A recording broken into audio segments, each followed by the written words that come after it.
the odds that you will do so are all in your favor. It's the belief or the basic confidence within you that brings outward or material results. I speak of normal and mentally composed people. I wouldn't tell a crippled person that he could excel in baseball or football, nor would I tell a woman who is quite plain looking that she could make herself into a great beauty overnight, since the odds are against it. Yet these things could happen, for there have been many remarkable cures, and I firmly believe that when more is learned about the powers of the mind, we shall witness many cures deemed impossible today by the medical profession. Finally, I would never discourage anyone for anything can happen in this life, and that which can help bring it to pass is hope. Dr. Alexander Cannon, a distinguished British scientist and physician whose books on the general subject of thought have stirred up controversy here and abroad, declares that while today a man cannot grow a new leg as a crab can grow a new claw, he could if the mind of man hadn't rejected the possibility. The eminent scientist claims that if the thought is changed in the innermost depths of the unconscious mind, then man will grow a new leg as easily as the crab grows a new claw. I know that such a statement may sound absurd or at least incredible, but how do we know that it will not be done some day? Frequently, I lunch with a group of medical men, all specialists in various branches of medicine and surgery, and I know that if I voiced such an idea to them, it would be suggested that I be examined by a lunacy commission. However, I find that some of these medical men, especially those more recently graduated from our better schools, are no longer closing their ears and minds to the part that thought plays not only in causing functional disturbances in the body, but also in curing them. A few weeks before this was written, a neighbor came to me to explain how his warts happened to disappear. He said that while a patient at the hospital, he had wandered out on the porch where another convalescent patient was conversing with a friend. The friend was saying to the second patient, "So you would like to get rid of the warts on your hand? Well, just let me count them and they'll disappear." My neighbor said he looked at the stranger for a moment, then said, "While you're about it, will you count mine too?" He did, and my neighbor thought no more about it until he happened to look at his hands one day after he had gone home. The mess of warts had entirely disappeared, he told me. I told this story to a group of doctors one day, and a personal friend, a well-known specialist, grunted, saying, "Preposterous!"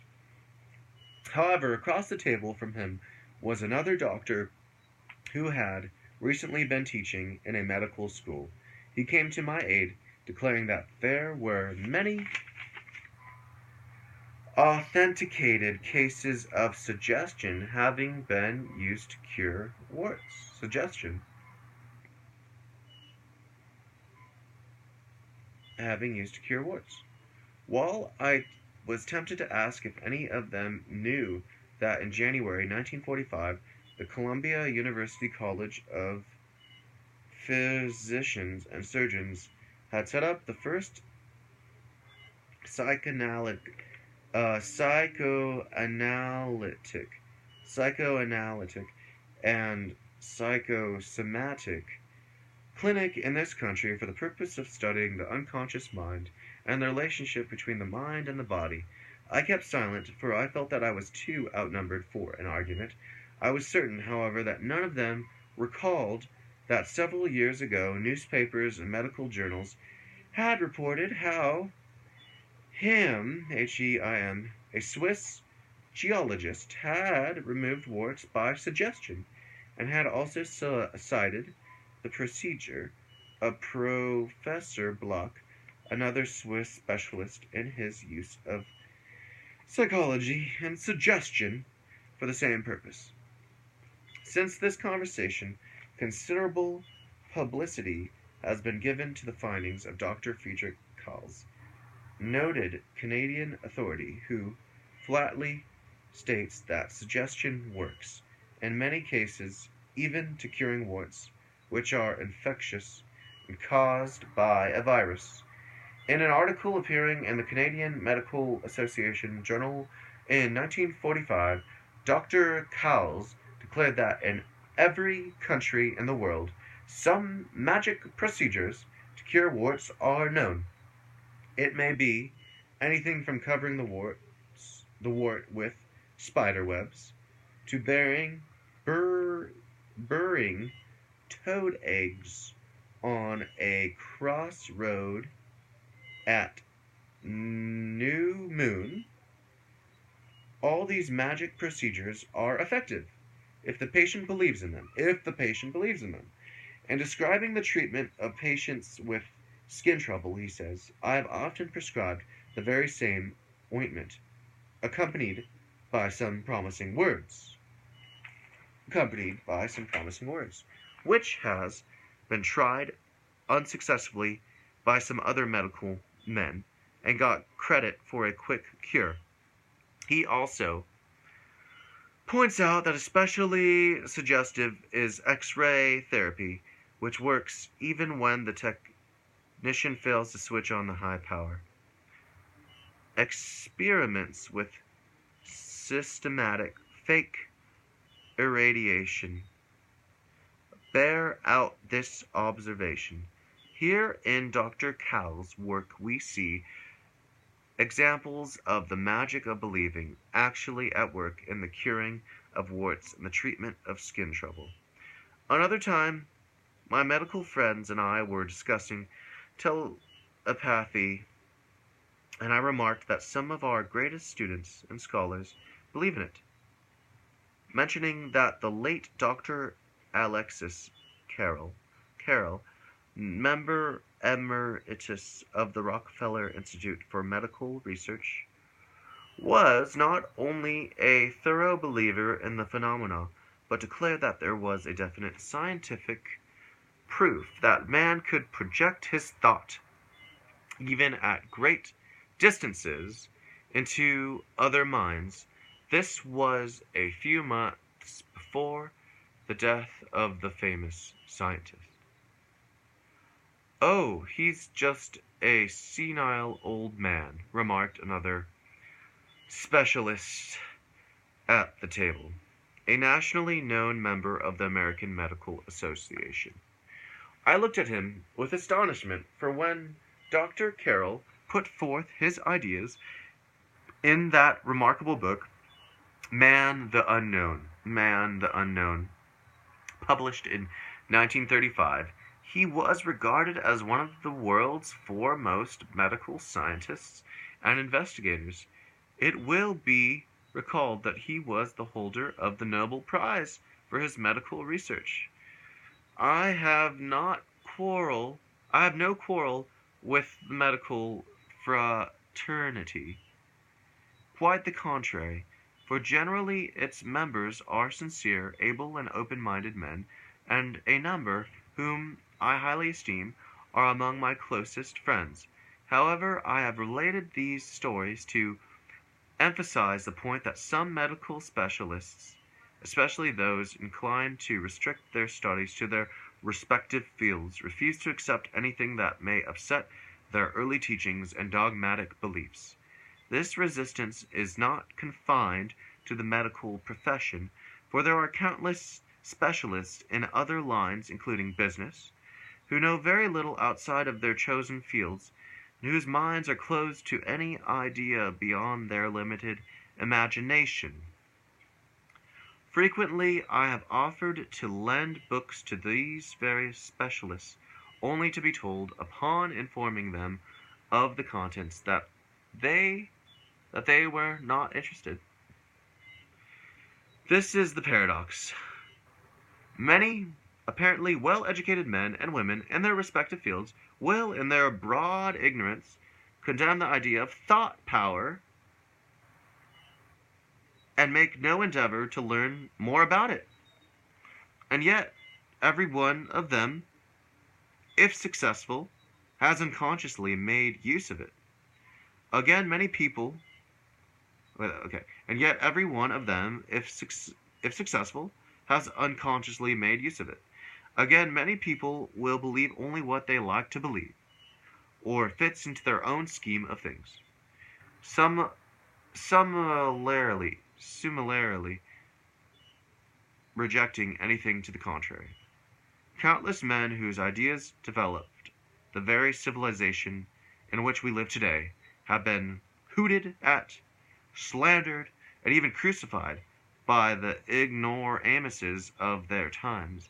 As I write this book, I think of the words of Marie Corelli, the English novelist who became world famous in the last century. The very idea that any one creature human should be fortunate enough to secure some particular advantage which others through their own indolence or indifference have missed is sufficient to excite the envy of the weak or the anger of the ignorant. It is impossible that an outsider should enter into a clear understanding of the mystical, spiritual nature world around him, and it follows that the teachings and tenets of that spiritual natural nature world must be more or less a closed book to such a one. A book, moreover, which he seldom cares or dares to try and open.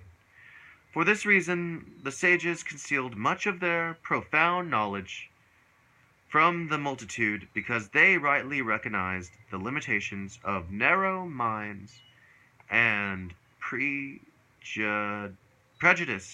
opinions.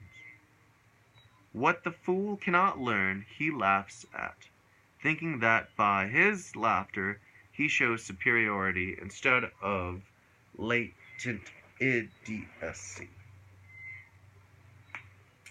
However, great investigators and thinkers of the world, including many famous scientists, are in the open today freely discussing the subject and giving the results of their experiments. The late Charles P. Steinmetz, famous engineer of the General Electric Company, shortly before his death declared the most important advance in the next 50 years will be in the realm of the spiritual, dealing with the spirit, thought. Dr. Robert Galt, while professor of psychology at Northwestern University, was credited with the statement, "We are at the threshold of our knowledge of the latent physic powers of man." Much has been written and said about mystical powers, unknown forces, the occult, metaphysics, beyond science, mental physics, psychology, the science of mind, black and white magic, and many kindred subjects, causing most people to believe that they are in the field of the supernatural. Perhaps they are for some, but my conclusion is that the only inexplicable thing about these powers is that it is belief that makes them work. During the years that I have appeared before luncheon clubs, business concerns, and sales organizations, as well as talking over the radio to thousands of people about this science, I have seen results that can be termed phenomenal, and as said previously, many who have used it in their business have doubled, tripled, and quadrupled their incomes. In some cases, even greater